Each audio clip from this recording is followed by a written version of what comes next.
In this solo short episode, I'm going to dive into how, as a clinician, when life throws you grief and trauma, how we can still get up in the morning, go into our practices, and see a full schedule of patients. It's been a tough couple weeks in my life. I'm going to share that with you in this episode. So please join us and let's dive in because we're all going to experience grief and trauma, but we also still have to get through our day.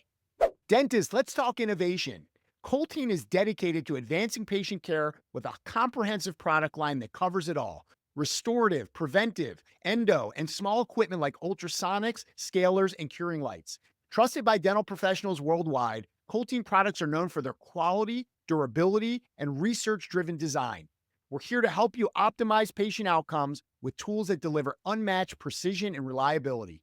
Elevate your practice with Colteen, where innovation meets excellence. Learn more at Colteen.com. Dental professionals, are you ready to transform your workflow? Meet SciCan, your partner in cutting-edge sterilization technology. From the speed of Statim and StatClave to the precision of Hydrum, Bravo, and the power of Optum wipes, SciCan makes sterilization safe, efficient, and effective. With a focus on SPEC, that's safe, predictable, efficient, compliant, SciCan delivers innovative tools designed to help you provide better patient care with confidence. Trust SciCan to streamline your practice and make every step easier. Discover the future of dental sterilization at SciCan.com today.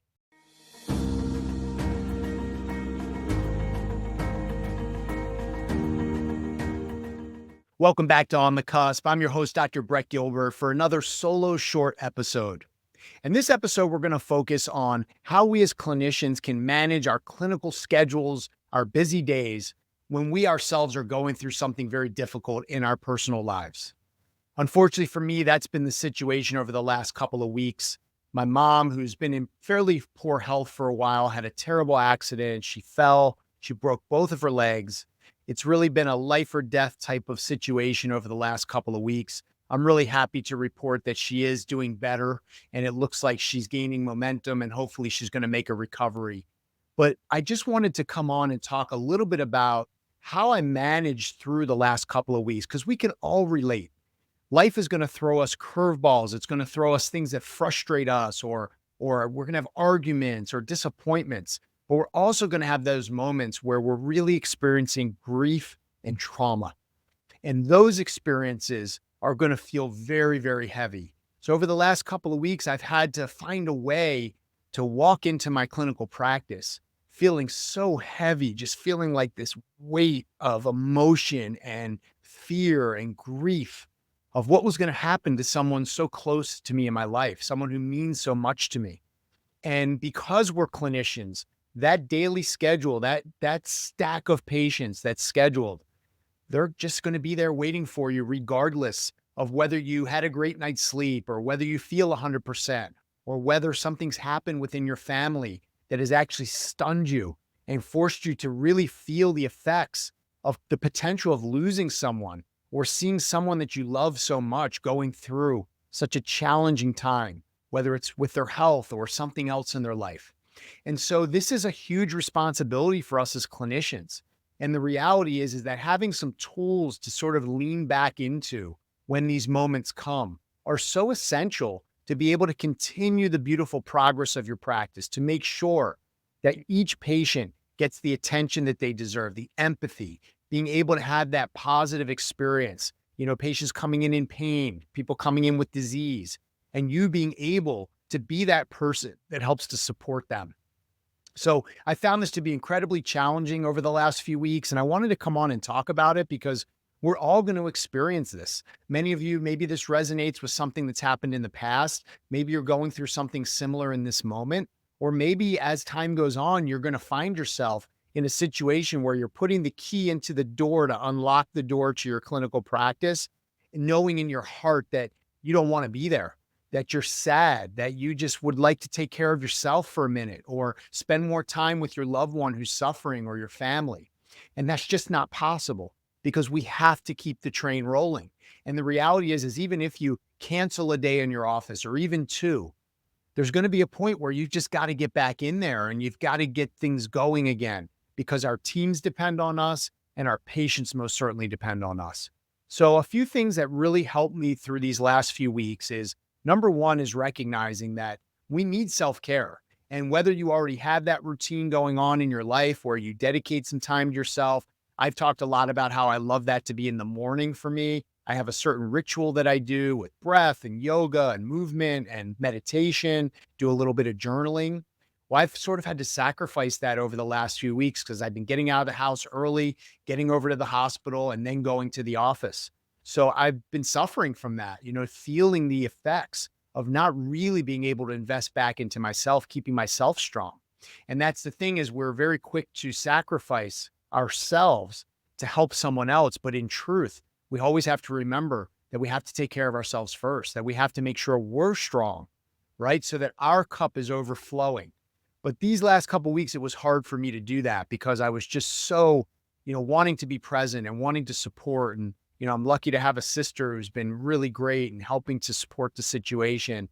But ultimately, the heaviness, the feeling of grief was so hard at certain times in the day. And so I wanted to talk about a few things that I did and have done that really helped me. And the first I've talked so much about, which is simply taking a deep breath. So in those moments when you're feeling frustrated or sad or maybe even angry or disappointed from something outside of the scope of your practice, is to remember to just simply,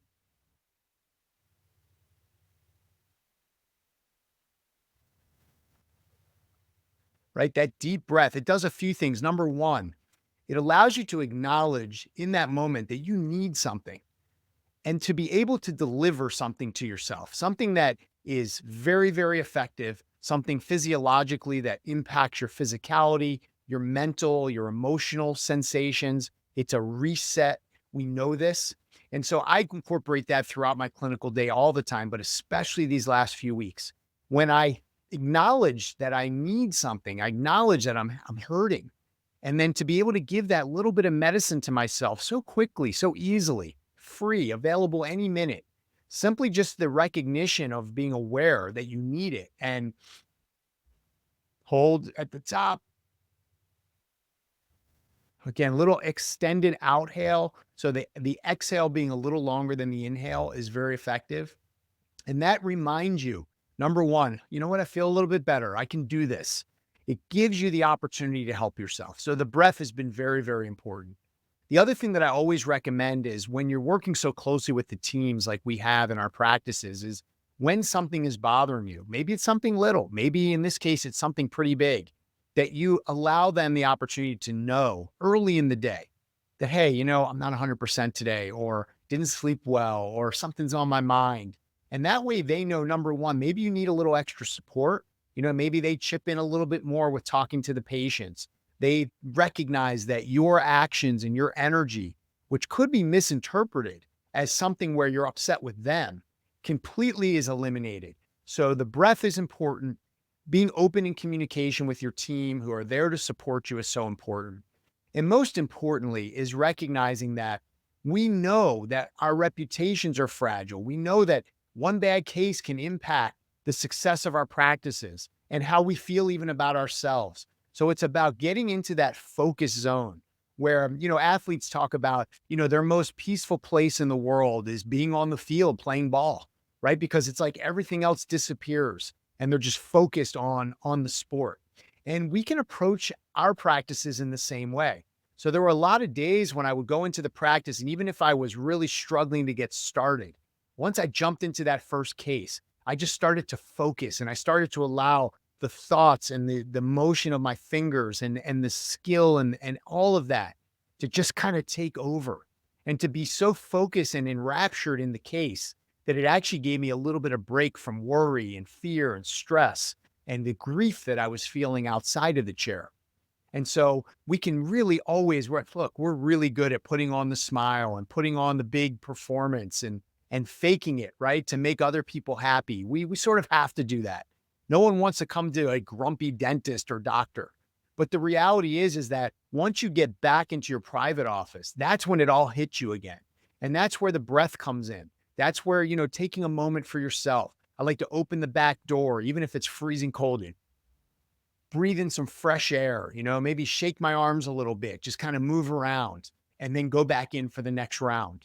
But it can be very intimidating when you pull up to your practice and you put that key in the door. My buddy Mike Feldman always talks about You put that key in the door and you turn the lock and open the door, something has to shift inside of you.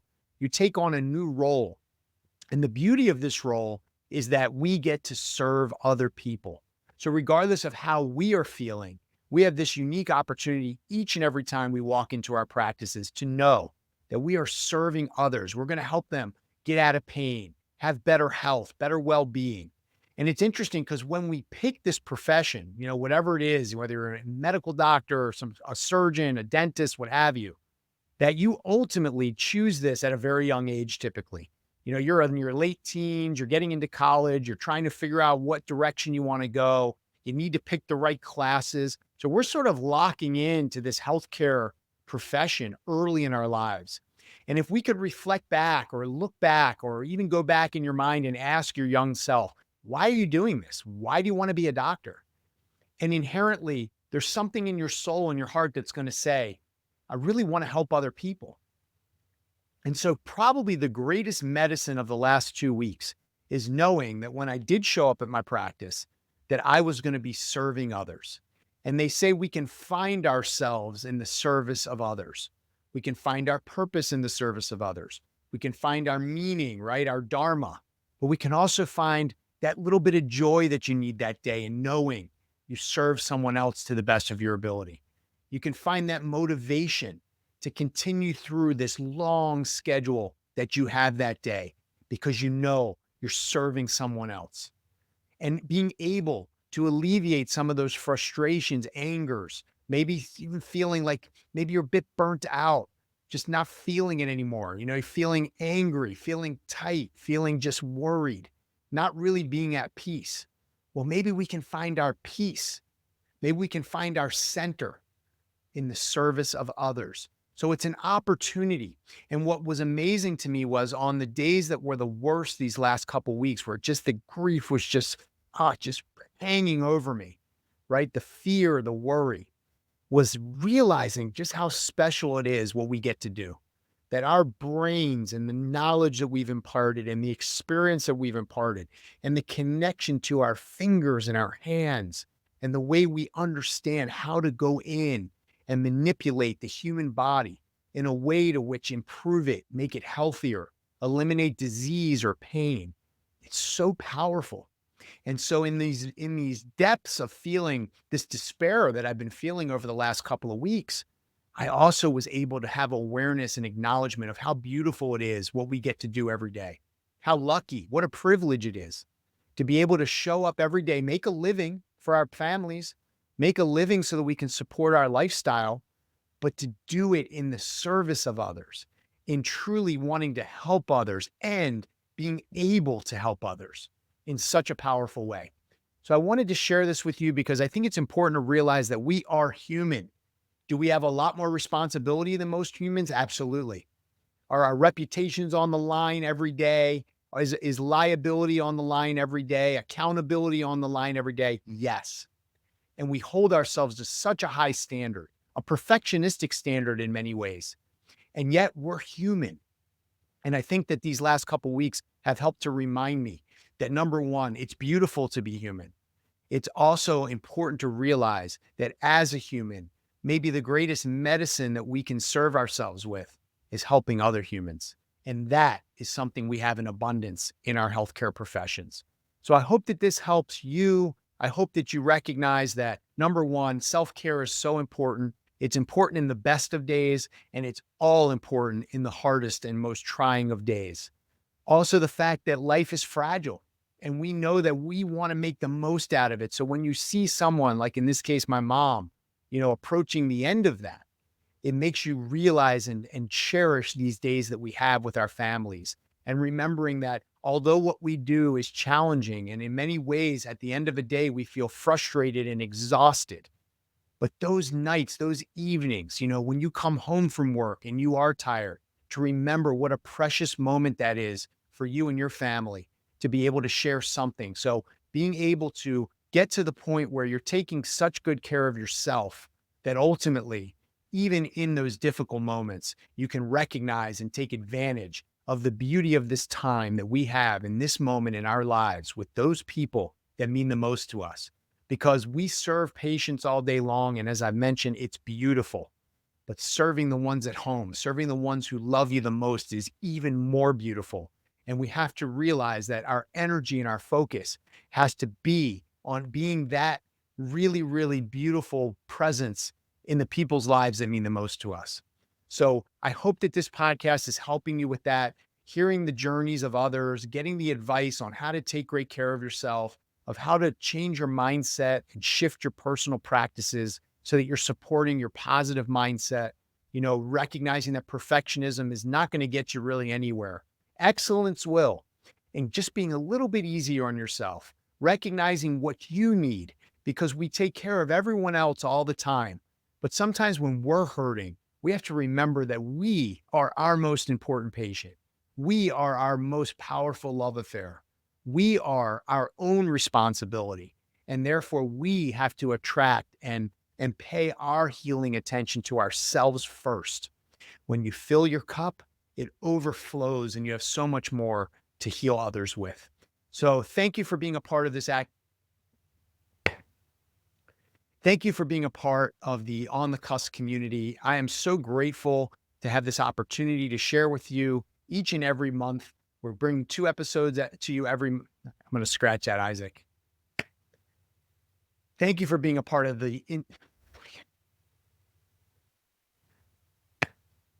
Thank you for being a listener of On the Cusp. And I hope that this community that we're building together can really support you in finding the ways that you can be the most fulfilled in your life and realize that success is really about feeling good about where you are in life, who you're with, and making sure that the moments of your life count, because we can easily worry each and every moment away. We can think about the past, we can think about the future, but the magic is right here. And being present and remembering yourself, just taking a moment and being like, I feel my body, I feel my fingers, I feel my hands. I'm present in my body. Realizing that I am entitled to peace. So taking a moment and just saying, I'm allowing myself to feel peace right now inside. And also to be patient, because not everything in life is going to come at the pace that you want it to. So to take a moment and just say, I'm patient. I'm feeling the patience. I'm going to allow everything to unfold. So presence, peace, and patience will go a long way in allowing you to find your best version of yourself, that version that can manage the success, can manage the happy, can manage the inspired, can imagine and endure all of what practice and life bring to you.